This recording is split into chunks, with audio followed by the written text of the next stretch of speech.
Kottu kottu bareedduu biyyatiyyaa handaartu hiraare hammanaan si yaadu na yaaddu minumnaawe yaanni kee na miidhee na sakaalee numaan fayya nin gammaada ijaan si laalee. Askottu ya bontu bareedduu baadiyaa askottu ya bontu shurrubbee oborraa hinaafini kottu har'aa nafin kottu ijumaan wal garraa.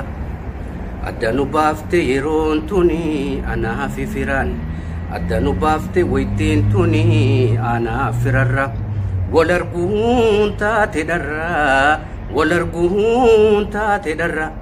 Kadu'een sabrani irraa osoo jirru fagaanne walirraa dhiisi jiru biyya ormaadhumaa maalin si hima arge jiru biyya ormaadhumaa maalirraa hima kan halkanii guyyaa wallaaltu gabbaatu somaa nagartu hedduutu jira haa dubbatu fayyaadhumaan kan ta'e maraatu guyyaan numa dhufa numa lufa.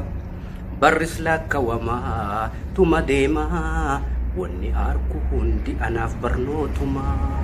Barris lakkawamaa tuma deema rakkoonis bal'oonis bari barnootumaa. Akkam ooltan akkam jirtan akkam bultan isiniin jedha kabajamoota addunyaa irratti argamtanii ilmaan namaa hundi keessanuu bakkuma jirtanitti nagayaaf jaalalaan isinii hawwaa itti aansuudhaan waan xiqqoo dubbachuun barbaada. Wanni dubbachuu barbaadu chaanaalii kanas asumaan subscribe godhaati akkasitti warroota ana fakkaatanis hedduutu jira walaa jajjabeessuun isiniin jedha. Yeroo hedduu wanni inni asirraa taajjabu maali yoo jenne waan tokko durfamnee akkas taane waan dursinee deemuu qabnu dhiifnee silaa bakka dursinee deemuu qabnu dhiifnee dursinee dursamuu keenya irra dubbanna. Laal dursinee silaa deemuu osoo dandeenyu hayyuus hedduu qabnaa manguddoos dardaras shamarranis hedduu jira gama sooshaal miidiyaa kanaan keessattuu dhaamsi kiyya inni guddaan isa kanarratti.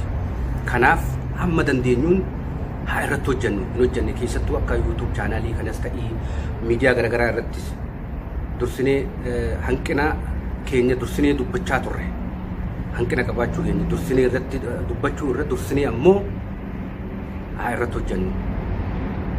Dursinee durfamuu keenya irratti dursinee durfamuu keenya dubbachuu irratti dursinee waan hojjechuu qabnu hojjennu. Isiniin jedha asumaanii chaanaalii kanarratti sirboota garaagaraatii fi waan nama barsiisuu fi akkasumatti waan nama bashannansiisuu waan garaagaraa hamma dandeettii keenyaatiin asirraa isinii dabarsuudhaa fi qophii qabna gama fuulduraattis garuu abdii rabbiitiif abdii keessaniin wal jajjabeessaa hedduutu jira waan kanarratti haa jabaannu irratti haa hojjennu isiniin jedha bakkuma jirrutti haalli jirus waan mijaawaa miti namaa mijaa'u kanaaf qulqullina yoo qabaatu baates akka barbaadamutti bakkuma jiru irraayin jira jechuudhaaf isinii waanuma kana yaadachiisuudhaaf yaada kana dabarfachuudhaaf dhufee ulfaadhaa isiniin jedha. Yaada keessanis nu gumaachaa gama kanaan naa gumaachaa isiniin jedha. Asumaanii liinkii asirra isinii kaayaa. Keessattuu sirboota as biyya namaa taa'ee ammuma dandeettii kiyyaatiin waan dhiyeenya kana hojjedhe kiliipicha sanis naa laalaatii warra laalleef dabarsa. Asumaan miidiyaa biraa irrattis waan gadi hin dhiifneef chaanaalima kanarra gadhiiseera. Liinkii kana ammas deebi'eetiin isinii gadhiisa. Akkasumatti laalaatii yaada keessanis naa gumaachaa isiniin jedha. Ulfaadhaa isa dhufuuf akka jajjabaannuu fi wal jajjabeessuu qabnaa isiniin jedha. Galatooma.